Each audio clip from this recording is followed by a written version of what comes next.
નમસ્કાર વિદ્યાર્થી મિત્રો, આજના વિડીયોની અંદર આપણે ધોરણ 3 વિશે ગુજરાતીનું જે પ્રકરણ 1 વાંદરાને વાંચતા ન આવડે અને પ્રકરણ 2 પોટલા ટપકે ટપ, આ બે પ્રકરણમાંથી તમારે ત્રિમાસિક કસોટી બનવાની છે.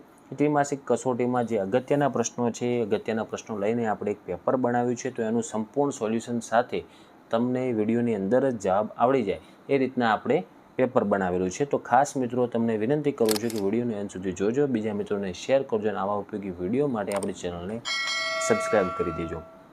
પહેલાં મિત્રો તમારે MCQ વાળા પ્રશ્નો આવશે. MCQ વાળા પ્રશ્ન એટલે કે વિકલ્પ આપેલા હશે ને એના ઉપરથી આપણે સાચો વિકલ્પ પસંદ કરવાનો. તો પહેલો પ્રશ્ન છે કે ખટખટે ઘર પાસે શું અચરજ જોયું હતું? તેમાં બી જવાબ આવે કે માણસો તાપણું કરીને બેઠા હતા. બીજો પ્રશ્ન છે સુગ્રીનું નામ શું હતું? તો એમાં એ જવાબ આવશે ચટપટ. ત્રીજો પ્રશ્ન વાંદરાઓ શિયાળામાં ઠંડી ભગાડવા શું ભેગું કરી લાવ્યા હતા? તો એમાં બી જવાબ આવશે કે લાલ મરચાં. ચોથું વાંદરાનું નામ શું હતું? તો એમાં બી જવાબ આવશે ખટખટ. પાંચમો પ્રશ્ન કે પોટલા ટપકે ટપ, આ પાઠમાં વાદળા કેવા કપડાં પહેરીને ફરવા નીકળ્યા? તો એમાં સી જવાબ આવે રંગબેરંગી કપડાં. છઠ્ઠો પ્રશ્ન વાદળા કોની ગાડીમાં બેસીને દોડવા લાગ્યા? તો એમાં એ જવાબ આવશે પવનની ગાડીમાં. સાતમું વાદળાની આંખો ચમકવા લાગી ત્યારે લોકો શું કહેવા લાગ્યા? તો બી જવાબ આવશે કે વીજળી થાય છે.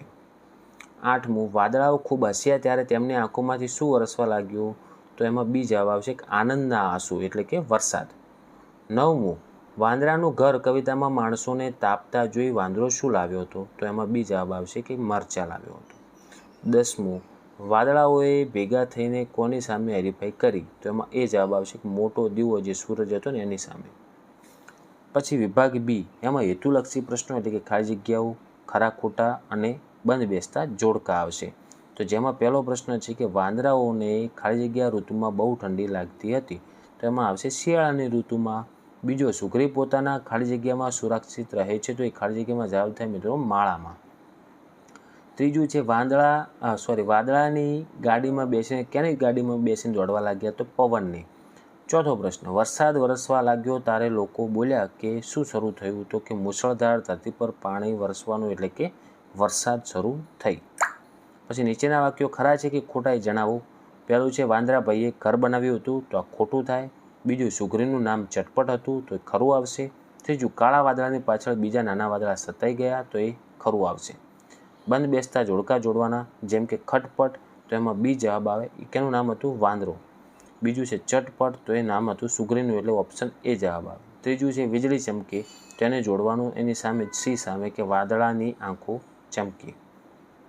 હવે ટૂંક જવાબી પ્રશ્નો કે વાંદરાઓ વારંવાર શું બોલતા હતા? તો વાંદરાઓ એક ઝાડથી બીજા ઝાડ ઉપર કૂદતા જાય અને હુપાહુપ બોલતા જાય.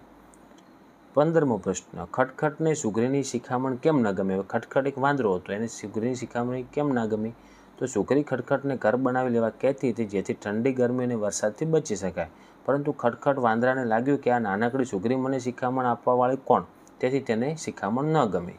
16મો પ્રશ્ન વાદળાઓએ એવું શું કર્યું જેથી ધરતી પરના લોકો કહેવા લાગ્યા કે વરસાદ વરસવા લાગ્યો? તો એમાં જવાબ આવશે બધા વાદળાઓ ભેગા થઈને ખૂબ હસ્યા, તેમની આંખો ચમકવા લાગી અને પછી તેઓ ખૂબ જ ખુશ થઈને રડવા લાગ્યા. તેમની આંખોમાંથી પાણી ટપકવા લાગ્યું, તેથી ધરતી પરના લોકો કહેવા લાગ્યા કે વરસાદ વરસવા લાગ્યો. 17મો પ્રશ્ન શિયાળામાં વાંદરાઓને ઠંડી લાગતી ત્યારે તેઓ શું કરતા? તો શિયાળામાં વાંદરાઓને ઠંડી લાગતી ને ત્યારે તેઓ એક ઝાડથી બીજા ઝાડ પર ફરતા, પોતાની પૂંછડી મિનારો બનાવીને બેસી જતા અને ઉપાઉપ ગાતા હતા. 18મો પ્રશ્ન વાદળા કેવી રીતે ચાલવા લાગ્યા અને પવને શું કર્યું? તો મોટા કાળા વાદળની પાછળ નાના વાદળો સંતાઈ ગયા અને પવને એમની મદદ કરીને પવને જોરથી ફૂંકાવાનું શરૂ કર્યું, એટલે વાદળો પવનની ગાડીમાં બેસીને ઝડપથી દોડવા લાગ્યા. પછી હવે મોટા પ્રશ્નો મિત્રો જે નિબંધ પ્રકારના પ્રશ્નો આવે, જેમાં પ્રશ્ન 19 આપેલ છે કે વાંદરાભાઈનું ઘર વાર્તા પરથી વાંદરાના સ્વભાવ અને તેમની પરિસ્થિતિ વિશે સવિસ્તર લખો. તો જો આપણે લખવાનું મિત્રો કે આળસુ સ્વભાવ હતો વાંદરાઓનો, કે ખટખટ વાંદરો ખૂબ જ આળસુ હતો, સુગ્રીએ તેને વારંવાર ઘર બનાવવાની સલાહ આપી છતાં તેણે ઘર બનાવ્યું નહીં. પછી ઋતુઓમાં કઈ તકલીફ આવી કે ઘર ન હોવાને કારણે તેને શિયાળામાં કડકડતી ઠંડી લાગી, ઉનાળામાં સખત ગરમી લાગી, ચોમાસામાં મુશળધાર વરસાદ સહન કરવો પડ્યો. પછી નકલ કરવાની ટેવ, તો માણસોને લાલ અંગારા પાસે તાપતા જોઈને તેણે લાલ મરચાં ભેગા કરીને તાપણું કર્યું, જેનાથી તેની ગરમી અને બળતરા વધી ગઈ. પછી છે મૂળ સ્થિતિ, તો કે છેવટે સુગ્રીએ તેને શિખામણ આપવાનું છોડી દીધું અને વાંદરાભાઈએ ક્યારેય ઘર બનાવ્યું નહીં. 20મો પ્રશ્ન છે કે વરસાદ વિશે 5-6 વાક્યોમાં સુંદર નિબંધ લખો. તો તમારે મિત્રો 5 વાક્યો લખી નાખવાના. યાદ રાખજો, પહેલું લખવાનું કે ચોમાસાની ઋતુમાં આકાશમાં કાળા કાળા વાદળા ઘેરાય છે અને મુશળધાર વરસાદ વરસે છે. બીજું કે વરસાદ આવવાથી ગરમી ઓછી થાય છે અને વાતાવરણમાં ઠંડક પ્રસરી જાય છે. ત્રીજું કે ખેડૂતો વરસાદ આવવાથી ખૂબ ખુશ થાય છે અને ખેતરમાં વાવણી શરૂ કરે છે. ચોથું કે બાળકો વરસાદના પાણીમાં કાગળની હોડી બનાવીને તરાવે છે અને નાહવાની મજા પણ માણે છે. પાંચમું, વરસાદથી નદી નાળા તળાવો ભરાઈ જાય છે અને ધરતી પર લીલીછમ હરિયાળી છવાઈ જાય છે.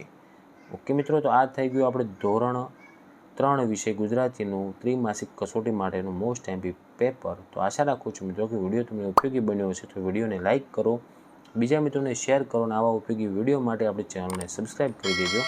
હવે મળીશું મિત્રો આપણે નેક્સ્ટ વિડીયોમાં. Thank you so much for watching my videos. Thank you so much.